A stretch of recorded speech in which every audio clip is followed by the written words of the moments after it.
through and like, what the hell are they? Like, what are people asking through a Contact Us button? That led me to this. I wrote an article that got so many views and so many comments, it just shocked me because, I mean, I do write. I don't write as much as I should, but when I think I have something good to say, I want to write about it. So I looked at the same dealer and I said, wow, this dealer's Contact Us page, their Meet the Staff page, has a full-blown biography. It has pictures or videos of the people that work there, and this page has every single department nailed, right? Well then, as I looked at their Contact Us leads, what blew my mind is, see the send to message button that's to the right, that's actually right here? That send a message is a direct message that a customer can send directly to the salesperson. We still capture it in the back end of the dashboard, but we can view it. But it does, that email does go directly to that customer. I was shocked how many customers came onto a website, tried to find the last person they did business with 3 years ago. How many of your salesmen are complaining that the internet department's taking my customer, right? I'm sure you guys hear it every single day. I'm not going to say this is going to stop it, but the amount of leads that went directly to salespeople made all the salespeople believe in this strategy. The amount of service leads that came through this website of people just simply wanting to know if their car was ready, then they found that it's a better way to communicate with a direct message. Well, now I'm seeing these leads, customers are trainable, they're starting to go up now, right? So on your, I guess, Meet the Staff page, you have to have the ability for a customer to directly contact that customer. I haven't really seen any foul play with customers doing that, but I'd also recommend that you still capture that lead in your CRM so management and admin at least be able to read what's going on with these direct contacts. But the amount of leads that were generated, again, 350% higher than the other sites that had the Contact Us button on the home page. So this is a second level of what you need to do to drive those up. Reading these, they were all about car deals, every single one of them, or they were about somebody that was really pissed off. They wanted to give the dealership one last shot to fix it before they went and blasted you online. So without those buttons, you wouldn't get that. They would just blast you online because they would probably try and call you, and as you didn't answer the phone or maybe you were busy, that's usually a bad sign. So let's talk homepage pop-ups. I know that every dealer in this room hates a homepage pop-up. I hate them too, but don't shoot the messenger. They are the 4th highest lead form on all dealer websites, but here's what's interesting. Homepage pop-ups do not exist on every website that we've built. So the fact that they're the 4th highest converting form and they're not on every website tells me that they work.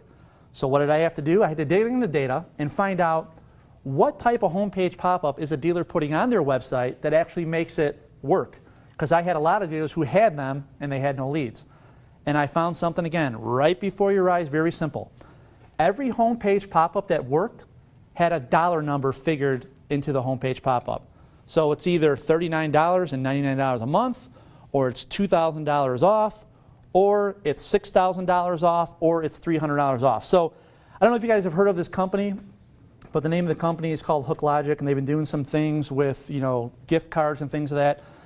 Guys, they built this company on the fact that they're living off your traffic that comes to your website, and they're basically having you give something away, which is what exactly a homepage pop-up does anyway, right? So it's nothing special that they're doing, but they're playing off of a concept that works. So even though you don't like this, it does work, and I'm going to give you one way to make it better so you have less pop-ups, but it's going to require that you add chat to your website, which we're going to talk about in a second. So the dealership that I'm going to feature, who's the #2 Hyundai dealership in the nation, is Toms River Hyundai out of New Jersey. And we piloted something with them that had to do with chat. So they've been with us for almost 5 years now. And one of the things that we wanted to pilot with them was a lot of dealers asked me, hey Dave, I know you guys sell chat to where you guys manage it. You sell chat to where the dealer manages it. You have chat where you guys jump into it. All that's great. But here's my question, Dave. Do I put the real person that works at the dealership in the chat window, or do I put, pretty girl in the chat window? The person doesn't look there, or maybe she's another country. Who do I put in this window? Well, what I found out was neither of them. The thing that worked the best was to put the offer, your best offer, to Nick's point earlier, in the chat window, because that offer, if it's strong enough, like this one, right, $5,000 off your Kelley Blue Book trade, that was the opening icebreaker to the majority of the chat conversations on this website. The nice thing was the customer could click that banner and then go land on that page which exactly explained what the offer was about, to where now we can capture that customer's information as the chat window follows them. So if you want to eliminate at least one pop-up and you do have chat, I would highly recommend that you put your best offer. If you can't put an image in there, then open up the greeting with your offer. It's that simple. If you can't do the image, open up the greeting with the offer. So instead of welcome to, Kirkland Toyota, how about welcome to Kirkland Toyota, would you like to hear about the $6,000 off Kelley Blue Book offer? That's what you need to do. That will be the opening conversation to generate more chat leads. So let's talk about chat just a little bit deeper. And again, this is data I think you guys need to have. I always get the question asked to me, which chat platform is better for my dealership? One that I outsource or one that I do myself? So I'm going to be very clear on this. If you do chat yourself and you do a great job, you will do better than any company that you outsource to. Okay? Now, that being said, if I listen to 50 of your phone calls, I would challenge you, most dealers, that you will not do as good on chat as an outsourced company will do. Reason being is that is all we do, is outsource chat. There are numerous agents that if one gets up and go to the bathroom, there's 5 more standing in line. There's tools that are on websites that chat agents use to know exactly what's on your website. And I'll just bounce out for a second because you might be thinking like, what am I talking about? So let me just, we'll go out to this Toms River Hyundai for a second. And let's just make believe that I'm a chat agent. I'm sitting in my office. I got a customer online. Customer comes online and they say, hey, I'm looking for a used, we'll just say a used Hyundai. Okay, so I'm going to go, I'm a chat agent, right? Used Hyundai. And let's just say it's got to be, we'll just say it's got to be a Sonata.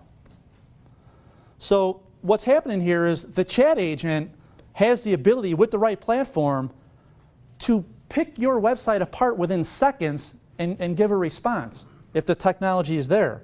So you, as you're in the dealership, the fact that you might be the same person taking the pictures, or you might be the same person that's on the phone, or the same person that gets up and actually sells the car, or you only have a team of 2 or 3, or you go home and go to sleep at night, the odds are against you. And that is the reason why these chat numbers are what they are. Which is why, for dealers that still don't trust the outsourced solution, there is a thing that is called a hybrid version, which is down there in the bottom left. The hybrid version is a platform that I think a few vendors have now that allows the dealer to watch a chat happen in real time and actually take the chat over from the company they've outsourced it to. So if you don't completely trust the system and you are available, take the chat. If you were to go idle for, let's say, 30 seconds, we'd steal the chat back from you and finish it. Make sense? There's no reason why, as a dealer today, you shouldn't have chat. And when I show you the dealer at the end of this presentation that has a higher than 50% conversion, I'm going to show you what their chat conversion is versus the form leads that get filled out. And if you were thinking in your mind, like, I'm going to ask Dave if the same people that chat are now not going to fill out a form, I'm going to confidently tell you that the people who fill out chat are not the same people that fill out forms. They are not even remotely close. And the information that you get in a chat is by far way deeper than what you're going to get on a lead form. So who's chatting? This is who's chatting. So take this data, what we did, 28,000 chat leads. We ran them through a company called Axiom, who deals with credit data out of Chicago. And this is the data that we got back. For the most part, everybody on this list can buy a car in one way or another. So every once in a while I'll get an objection to where somebody will say, yeah, well, the people who are chatting, they're just playing around. Yeah, definitely, there's no question. There's a lot of people that play around. I'll even give you a stat that's not in this deck. It takes 5 chat conversations to generate 1 lead. 5 chat conversations generate 1 lead. So do you guys have cherry pickers in your BDC? The ones that only want to work the leads that come from the website? Okay, you know who they are. Think about this for a second. I'll give you two things to think about.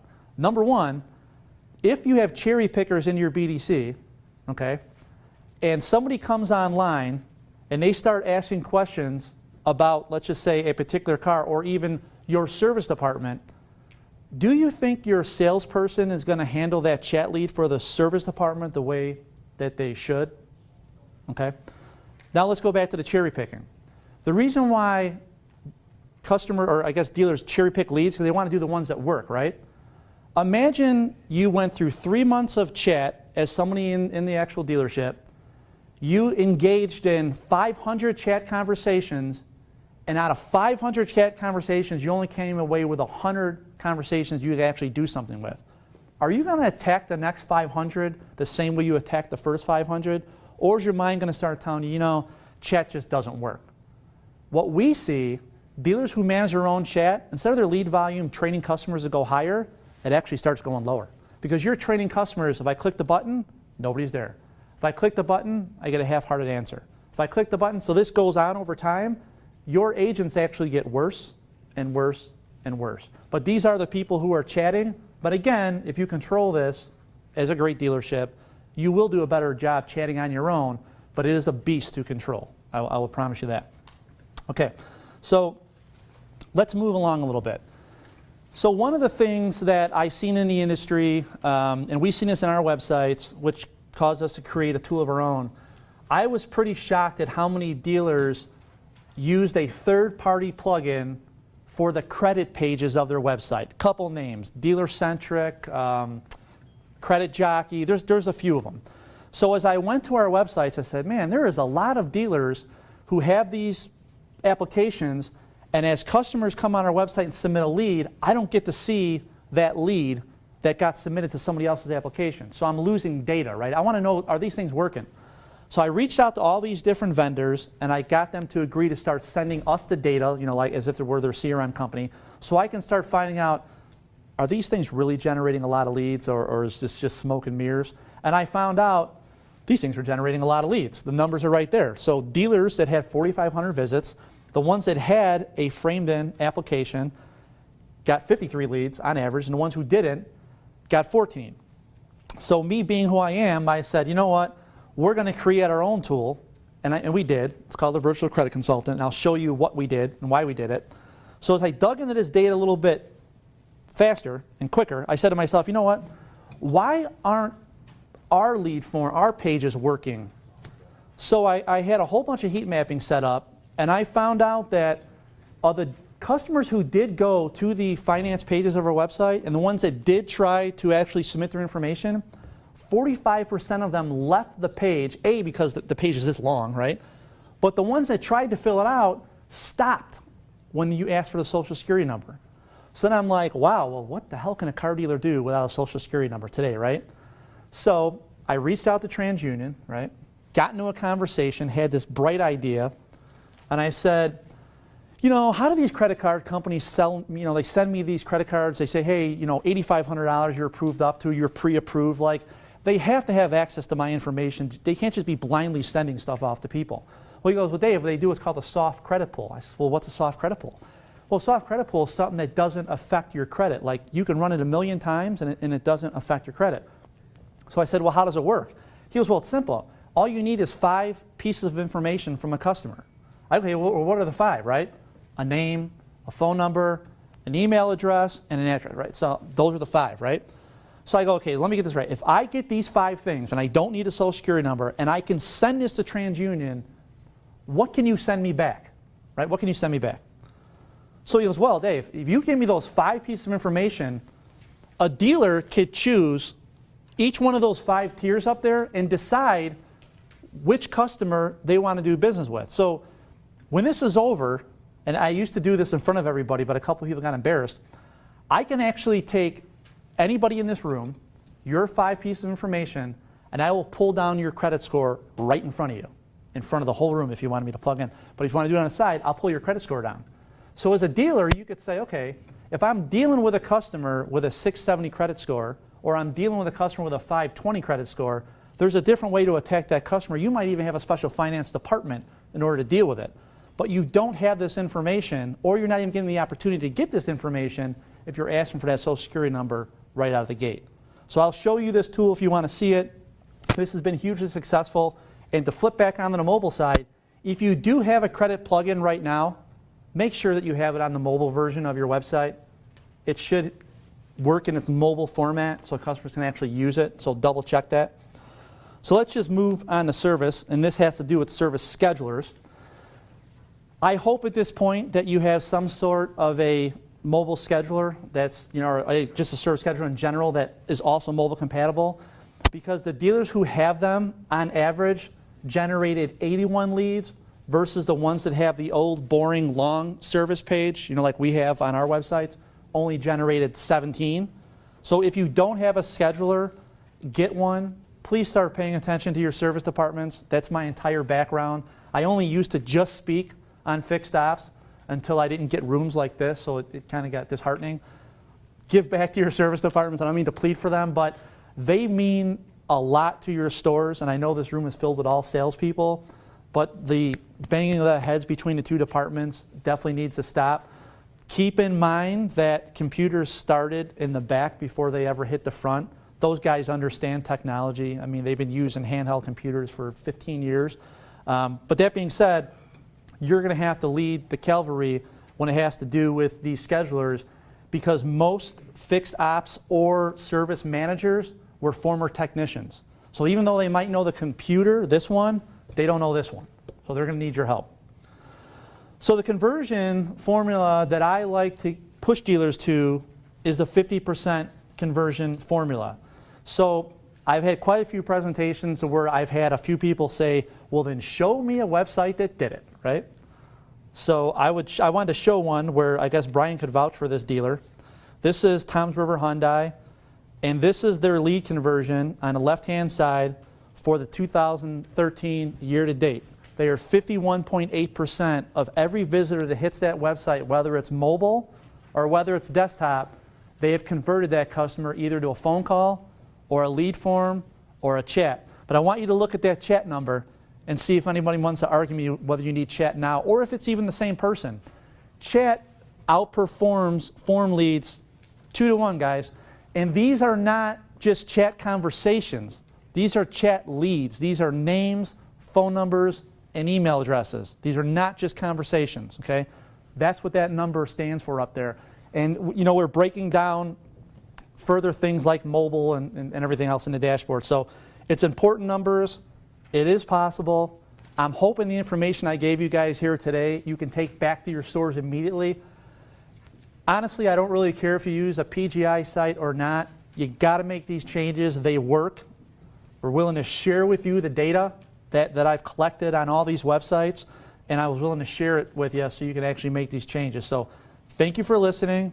Hopefully this deck, take back to your store, share it with your team, and let's break for lunch, I believe, shortly. And thank you again. Any questions? I'll take them.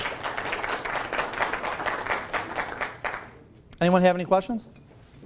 So on the service scheduler, do you have a mobile edition of that as well? We do, and I'll tell you, one of the biggest schedules right now that I've seen, it's not our product, it's a product called X-Time. I think it's great. There's a lot of manufacturers standing behind it, Toyota being one of them. It's not mobile compatible. That's a problem. It's not, here's the thing, if your car breaks down, guys, what do you have? You have your mobile phone, right? You're in your car. The fact that it's not mobile compatible just blows my mind, right? So we do, but depending on who you have, a lot of dealers I see are using the CRM, like Time Highway has one, Dealer Socket has one, but a lot of these aren't mobile compatible. So if I were to go to your mobile website, click on Schedule Service, I would then be trying to scrunch, to fit it into my window in order to schedule an appointment. So on yours, what dealership are you from? Evergreen. Evergreen. So let's just go to yours for a second, and let's just see if I were a customer, what I would actually see. Is it Evergreen? Ford. All right, so let's go over.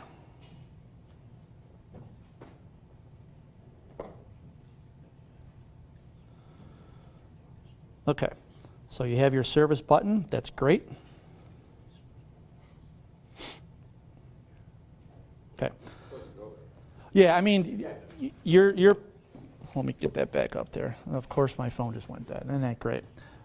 Okay, so If it would have stayed up, you don't even have a service mobile page. Your site was about to load the full-blown version of your website, which is basically, you can't even use that. Who's your website vendor? freshman year, And then are you using a scheduler or just using their normal form? Auto scheduler, which is this one girl. So, Might be yours, I don't know. yeah, you're going to want to get that to the mobile side so you can, So yeah. there's a version of Blondie here Yeah. that goes onto the mobile. Yeah, and we'll have to connect with your vendor because it didn't look like it was indexing any of the mobile links. So it could be a problem with the platform itself that it sits on. It may just not have the capability, which means if the website doesn't recognize the device that's calling it, it can't load the proper link. So it's not, adaptive. Any other questions?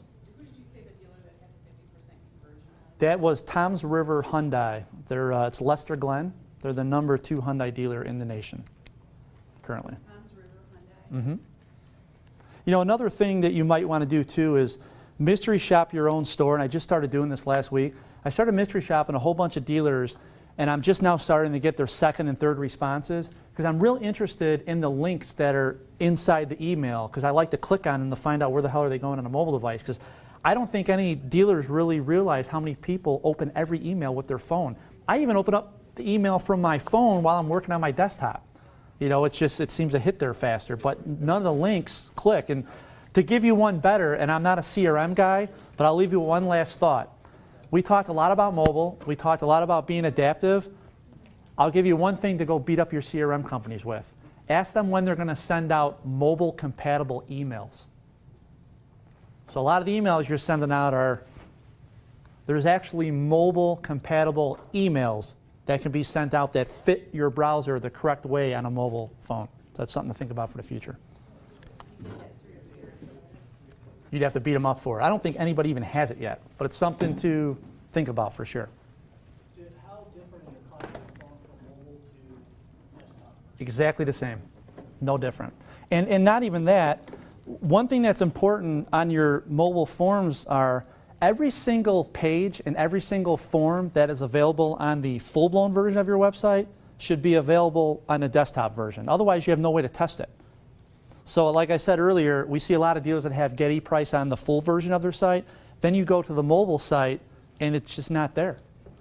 So, I think one of the reasons is on the mobile version, I have to keep, blowing it up. That's because you don't have a mobile website. What you're trying to do on your website is you're trying to navigate a full-blown website from a mobile device. It should recognize that this device is calling it, and then it should adapt to this device's version so you can then navigate. And that has to do with your ads, your forms. I mean, do you guys have a Facebook page? Yeah. Have you ever sent a link like, let's just say, I don't know, check out this car or come check out our service special, and you send a link to your website, right? All customers, 75% of them use Facebook on their phone now. They don't even use a desktop. So all the links that you shared, that they clicked on, they can't even get to what you shared them. So you know what to do is stop clicking on them.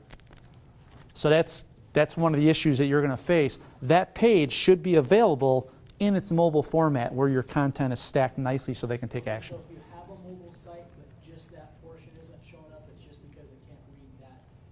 Yeah, you have the old school mobile site. You don't have what would be considered an adaptive or responsive website. Steve, you got? Yeah, hey, I was poking around on our Google Analytics, kind of while we were talking about the mobile issue. Is there a way to identify,